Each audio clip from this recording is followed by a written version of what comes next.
no coração do Palácio da Alvorada, entre os corredores elegantes e os salões silenciosos. Havia uma porta simples, quase discreta, por onde poucos passavam sem cumprimentar com um sorriso. Era ali, na cozinha presidencial, que Dona Noêmia reinava, mulher de fala mansa e passos firmes. Ela cozinhava para os presidentes do Brasil há mais de 30 anos. Tinha visto de tudo: reuniões tensas, jantares formais, risos nervosos e olhares que diziam mais do que 1000 palavras. Mas havia algo em Jair Bolsonaro que, desde o primeiro dia, a fez parar e observar com mais atenção. Ele não pedia nada, e mesmo assim parecia perceber tudo. Entrava na cozinha às vezes sem avisar. Perguntava como estavam os netos dela. Elogiava o cheiro do feijão. Pegava um pão de queijo com as próprias mãos e saía sem cerimônia. Não era formalidade. Era hábito. Era quem ele era. Noêmia, acostumada a servir presidentes distantes, frios e por vezes arrogantes, sentia algo diferente naquele homem. Ela não se importava com política. Não via televisão há anos. Dizia que o que se falava lá fora quase nunca correspondia ao que ela via ali dentro. E foi exatamente por isso que, quando a jornalista do Portal Internacional pediu para entrevista lá sobre seus anos no palácio, ela relutou. Não queria se meter, mas cedeu. A entrevista aconteceu em uma tarde nublada, numa cafeteria simples do plano piloto. A repórter era jovem, sorridente, com ar de quem queria manchetes. Mas Noêmia só queria contar o que viu. Eu servi todos, eles, mas o Bolsonaro. Ele não era como os outros. E não falo isso por política, não. Falo como cozinheira, como mulher, como alguém que ouve muito e fala pouco. A repórter, intrigada, pediu que ela explicasse. E Noêmia, com a xícara de café nas mãos, começou a recordar. Teve uma vez, acho que foi em 2021. A casa estava num silêncio estranho. Ele vinha de um dia difícil. Notícias ruins, pressão de todo lado. E mesmo assim, desceu para a cozinha no fim da noite. Não falou nada. Só puxou uma cadeira e ficou ali. Eu estava picando cebola. Ele ficou olhando. Depois de uns minutos, disse: "Tem coisa que só Deus entende, né, Dona Noêmia?" Eu só balancei a cabeça. Ele respirou fundo e completou: "Mas, enquanto tiver gente de bem, a gente segue." Se levantou, pegou um copo d'água e foi embora. A jornalista anotava tudo, mas algo em seu olhar denunciava ceticismo. Como se esperasse algo mais escandaloso, mais político, mais vendável. Noêmia percebeu e, com um sorriso quase materno, disse: "O que vocês querem saber não é o que ele fez lá fora. É o que ele era aqui dentro. E isso ninguém vê na televisão." Ela contou de outra vez em que uma funcionária da limpeza perdeu o pai. Era uma sexta-feira. Bolsonaro ficou sabendo no fim do expediente. Noêmia viu quando ele foi até ela, tirou o paletó, se sentou ao lado da moça no jardim, segurou sua mão por longos minutos. Em silêncio. Não havia câmeras. Não havia testemunhas. Apenas ele, ela. E o gesto... Eu já vi muita falsidade nesses corredores. Mas aquele ali, ele não atuava. Ele só era do jeito dele, com os defeitos dele. Mas era gente de verdade. Quando a entrevista foi publicada, dias depois, o título causou espanto. Cozinheira do Alvorada revela quem é o verdadeiro Bolsonaro. E o conteúdo viralizou. Não por sensacionalismo, mas por algo raro hoje em dia: sinceridade. As palavras de Dona Noêmia tocaram fundo em milhares de brasileiros que, por anos, ouviram versões contraditórias sobre aquele homem. Ali estava alguém que não era político. Era apenas uma mulher que cozinhava arroz, feijão e histórias. E que decidira, enfim, abrir o coração.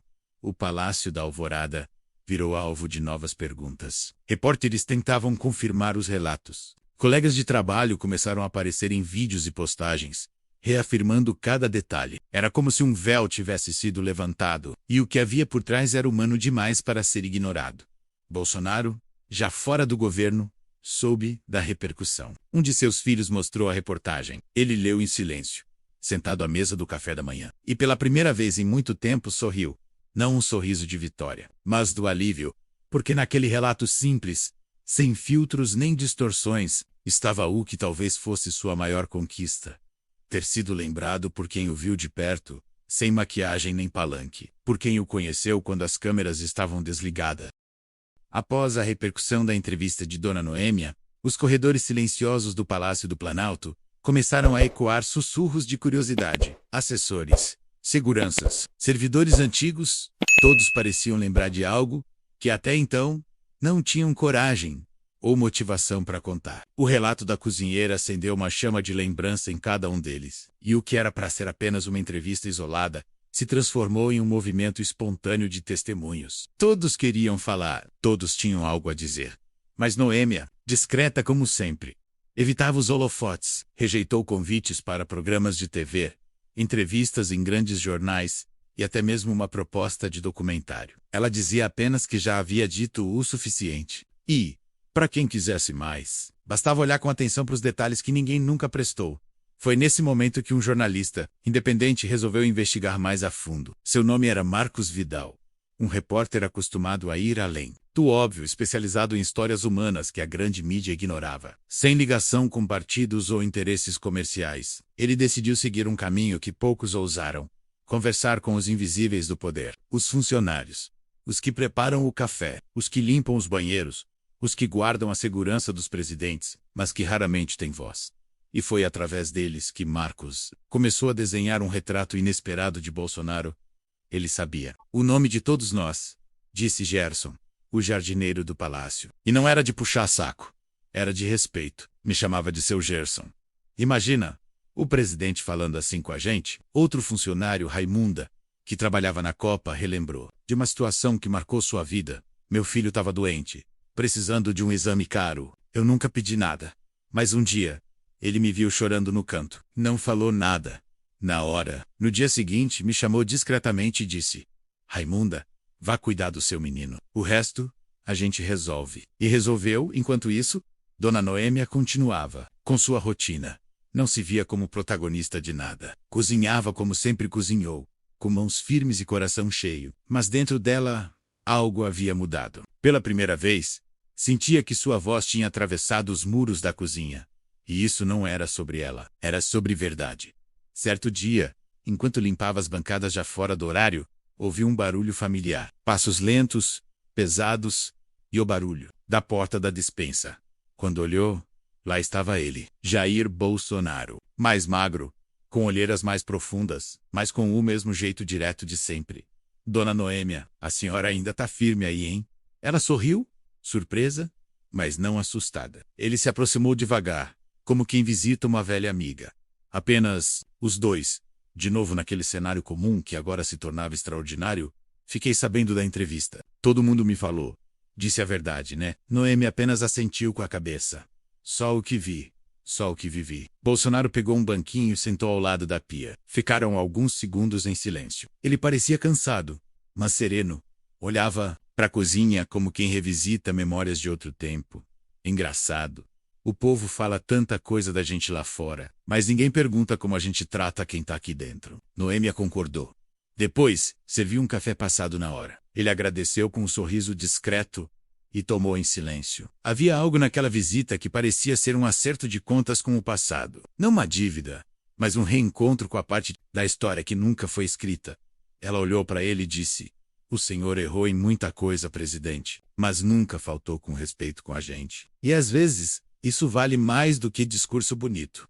Ele não respondeu, apenas baixou os olhos e assentiu. Aquele momento não foi filmado, não foi publicado, não virou manchete, mas ficou registrado, como tantos outros, na memória de quem viveu de perto os bastidores de um governo que dividiu opiniões, mas que para muitos ali foi vivido com humanidade. Dias depois, Marcos Vidal publicou um especial no seu canal digital, com o título Bolsonaro que só os corredores do Planalto conhecem. O vídeo rapidamente se espalhou. As pessoas se emocionaram com os relatos simples, os gestos pequenos, que nunca ganharam espaço nos grandes jornais. Pela primeira vez, muitos começaram a questionar se conheciam mesmo aquele homem, ou se tudo o que sabiam era o que alguém quis que eles vissem. Noêmia voltou para sua rotina, agora ainda mais respeitada pelos colegas, mas recusava o rótulo de testemunha histórica. Dizia que apenas fez o que achava certo. Contou a verdade, sem floreios, sem segundas intenções, apenas a verdade. E no fundo, talvez tenha sido isso que mais chocou o Brasil. Perceber que por trás do homem forte, do político polêmico e do alvo constante de manchetes, havia alguém humano, falho, mas presente. E para quem trabalhou ao seu lado, isso fez toda a diferença. Os dias que se seguiram à visita de Bolsonaro à cozinha do palácio foram silenciosos, quase sagrados. Noêmia seguiu com sua rotina habitual, como se nada tivesse mudado. Mas havia algo diferente no ar. Um peso leve. Uma presença que persistia. Não era política.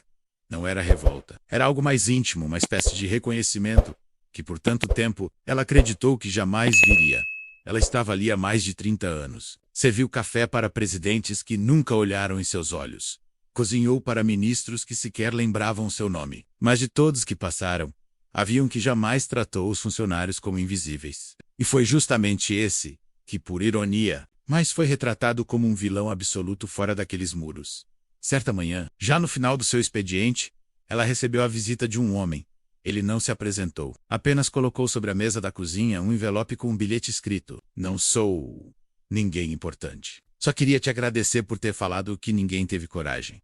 Eu perdi meu emprego por defender Bolsonaro na época. Mas hoje, vendo sua coragem, me sinto menos sozinho. Que Deus te abençoe." Naquela mesma tarde, enquanto lavava os utensílios, com calma, seu celular tocou. Era uma chamada não identificada. Atendeu com certa hesitação. Na ligação, uma voz conhecida, grave, mas serena. "Dona Noêmia, aqui é o Jair. Queria só dizer que eu vi sua entrevista. Não sei se mereço tudo o que a senhora disse, mas agradeço, do fundo do coração." Ela ficou em silêncio por alguns segundos. Respirou fundo. Depois respondeu com a simplicidade que sempre a acompanhou: "O senhor só foi quem é." E eu só disse: "O que vi." Do outro lado da linha, Bolsonaro permaneceu em silêncio. Depois, com a voz ligeiramente embargada, disse: "Obrigado por tudo. A senhora me fez lembrar por que valeu a pena ter enfrentado tudo o que enfrentei." Ligação caiu em seguida. Não houve despedidas formais. Não era necessário. Ambos sabiam que ali se encerrava um ciclo. Um ciclo de serviço, de convivência, de verdade. Os dias passaram. As manchetes mudaram. O Brasil voltou ao seu ritmo frenético. Debates e paixões políticas. Mas em um canto discreto de Brasília, uma mulher seguia sua vida com dignidade, sem querer holofotes. Apenas com a certeza de que, um dia, disse o que precisava ser dito. E assim, entre panelas e memórias, ela seguiu sua jornada, não como heroína, nem como celebridade, mas como testemunha e, mais do que isso, como guardiã de uma verdade que nem o tempo conseguiria apagar.